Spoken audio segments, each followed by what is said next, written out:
Hello and welcome. Thank you for being here today. My name is Ashley, and this presentation is called Reimagining Adolescent Literacy Through Identity, Engagement, and Disciplinary Practice.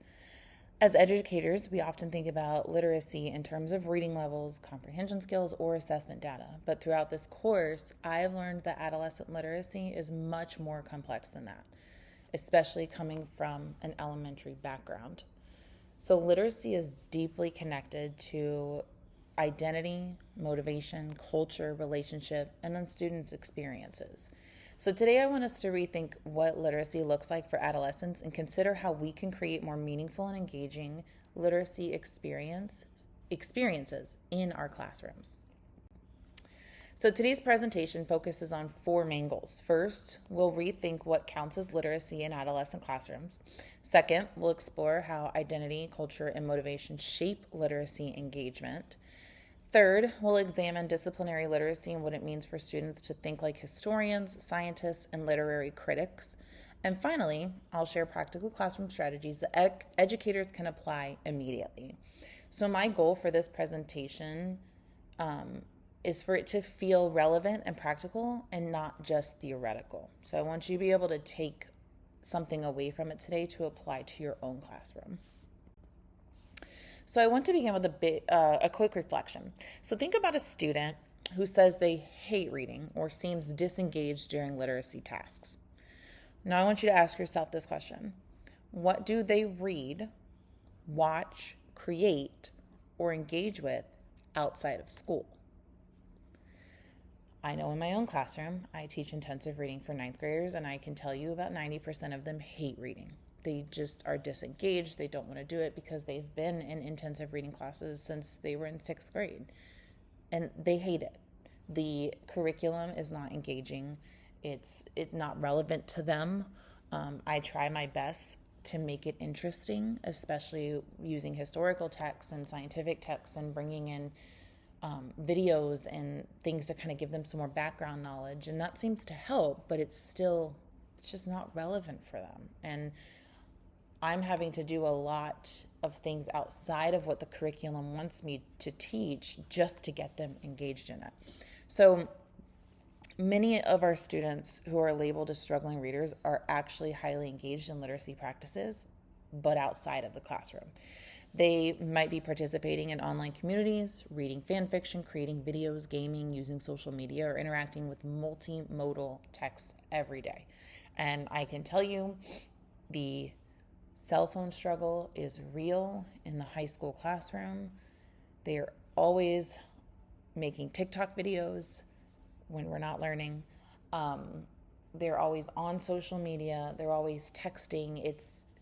So they're engaging in literacy in their online communities, but not within the classroom. So this question pushes us to kind of consider how schools define literacy. So I want you to go ahead and turn and talk to someone next to you to answer the question is, what do they read, write, watch, create, or engage out of the classroom?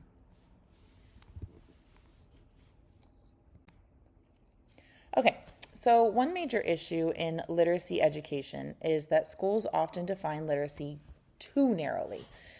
Traditional literacy instruction tends to focus heavily on print-based reading and writing while overlooking the sophisticated literacy practices that students use outside of school. So this can lead to deficit thinking, where students are viewed as unmotivated or incapable rather than capable learners, but with different literacy strengths.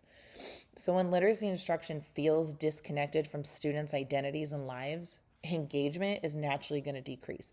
And that doesn't just go for adolescents. That applies to everyone, including us as teachers and adults.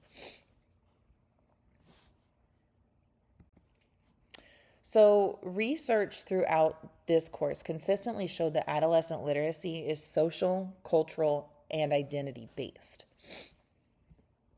Literacy is not simply decoding words on a page. Adolescents use literacy to communicate, build relationships, explore identity, and participate in their communities. Moj and others argue that literacy practices are shaped by identity, culture, and social context. This means that literacy instruction must extend beyond isolated skills, and we need to consider students' lived experiences.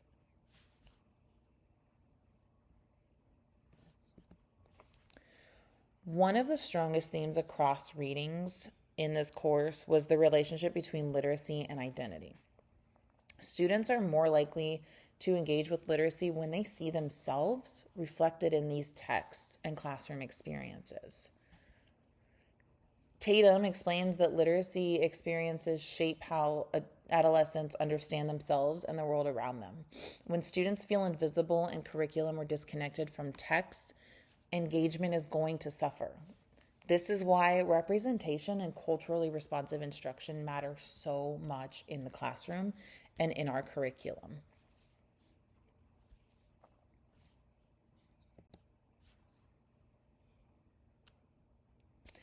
Texts are never neutral. So every text reflects particular perspectives, values, and power structures. Schools often privilege certain voices while marginalizing others. So when students repeatedly encounter texts that do not reflect their identities or experiences, they may begin to view literacy as something that belongs to someone else because they can't relate to it. As educators, we must critically examine whose voices are represented and whose voices are missing, so we can make it an equal, balanced literacy experience for our students.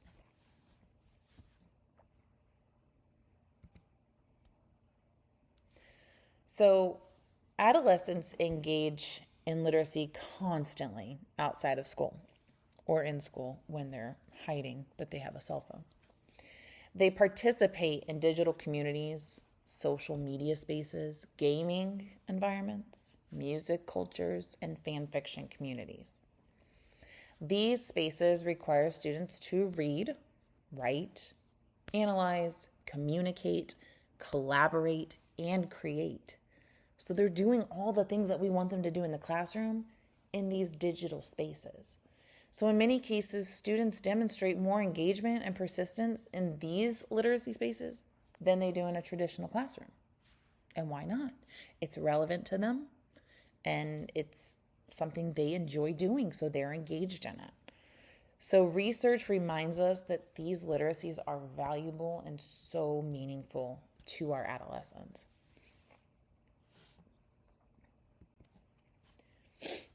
Digital literacy spaces like book talk and fan fiction communities demonstrate how literacy becomes powerful when it is social and identity driven. Students voluntarily spend hours reading, writing, commenting, revising, and discussing texts online. What makes these spaces so engaging is that students have a voice, they have choice, they have community, and they have an authentic purpose. These examples challenge the idea that adolescents simply don't like reading, because they do, but they engage with it differently than they do in a traditional classroom setting. So Kinlock and colleagues discuss how many adolescents develop important literacy practices outside of school because school environments often fail to meet their social, emotional, and cultural needs.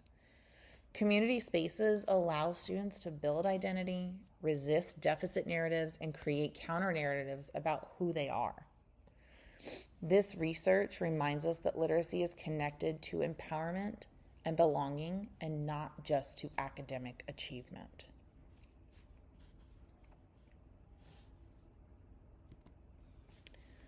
One misconception in education is the belief that motivation is fixed and that students either have it or they don't.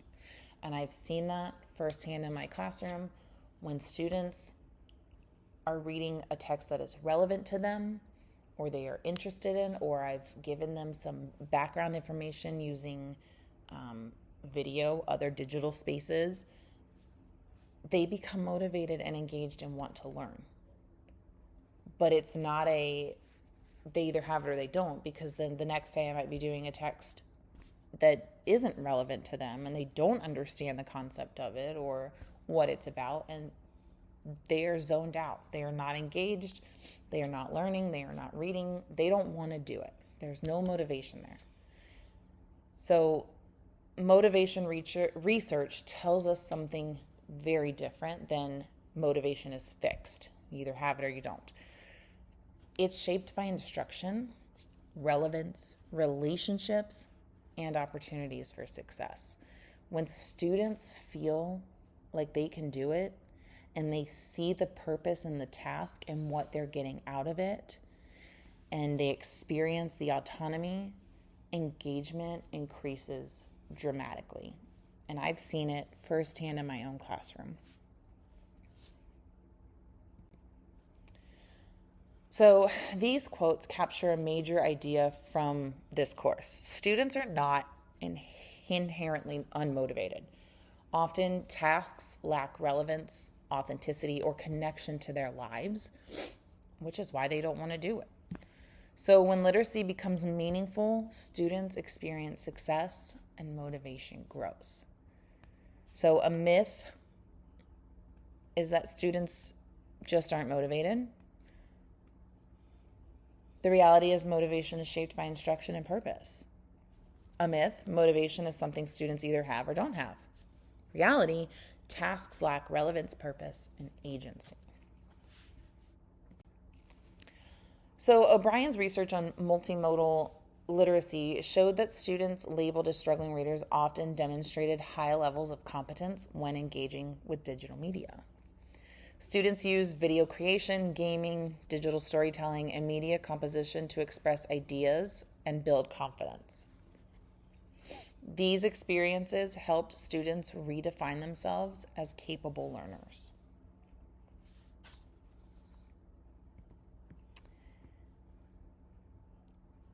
Disciplinary literacy focuses on helping students think like experts within specific disciplines. So, for example, historians analyze sources differently than scientists or literary critics.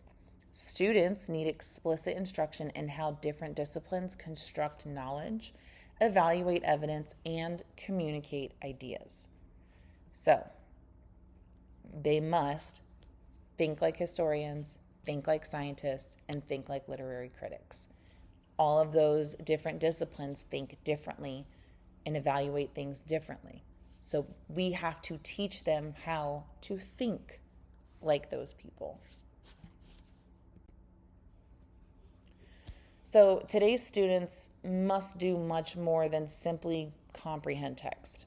They must analyze multiple sources, evaluate evidence, synthesize ideas, and communicate understanding across different contexts. These are complex literacy demands that require intentional support. We have to explicitly teach students how to do these things and really what these 4 words mean. If you walked into my intensive reading classroom at the beginning of the year and asked a student what the word analyze means, their answer would be much different from what it is today, because we explicitly went over it because they see it in their state testing. And that is something that I was heavy on with the academic vocab this year, and making sure that they knew what that meant and what they had to do. So we have to intentionally give them support on these things because they are complex. All right, so using multiple texts, they matter, especially for engagement as well. Adolescents now navigate multiple texts constantly. They encounter articles, videos, graphs, images, social media posts, and digital content simultaneously. Instructions should reflect these realities and help students critically analyze and synthesize across multiple forms of text. So using articles that are relevant to them or in the news today, images, using graphs to show data for whatever you're talking, especially with science, using videos. And I love using videos because those seem to engage them most. So using videos for background information and to build that background knowledge about what they're going to be reading about to help them better understand it. Language is deeply connected to identity and power. So many students navigate between home language practices and academic language expectations. Critical literacy research emphasizes the importance of helping students understand code switching and language power structures without devaluing their identities or home languages.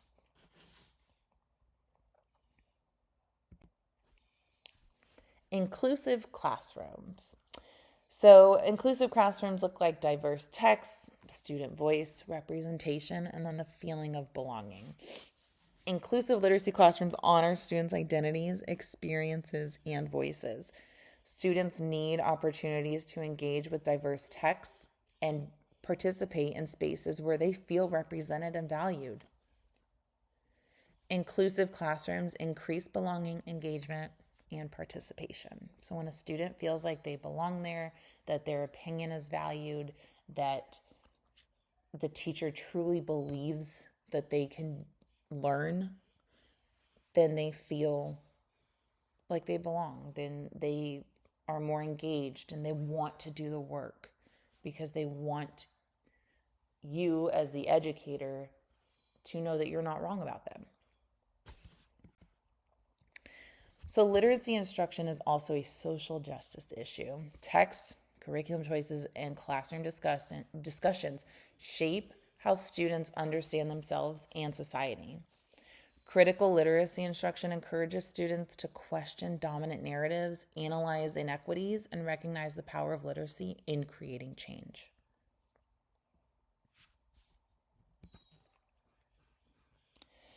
So, to summarize, literacy is social, cultural, and deeply connected to identity.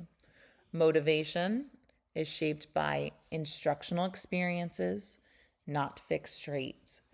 Students engage more when literacy feels meaningful, relevant, and connected to their lives. And finally, literacy instruction should prepare students not only for academic success, but for participation in communities and society. There are many practical ways educators can apply these ideas almost immediately. We can offer more student choice, build background knowledge, which is huge with comprehension and engagement. Incorporate multimodal tasks. Let the students show you what they can do with different tasks, creating videos, creating reviews, book reviews, things like that. Scaffold complex texts. Some of these texts are extremely hard, especially for our struggling learners in like our intensive reading classes and stuff. We have to be able to scaffold them and help them understand what it all means, make sense of it. And then we need to connect literacy instruction to their interests and experiences. That is going to help with that motivation, and it's going to get the students wanting to learn. Small shifts in instruction can have a major impact on engagement. One important takeaway for me personally is realizing that many practices I already use align with this research. So think alouds, scaffolding, structured literacy, and explicit modeling are still incredibly important. The difference is that we must combine those practices with identity-centered and engaging instruction.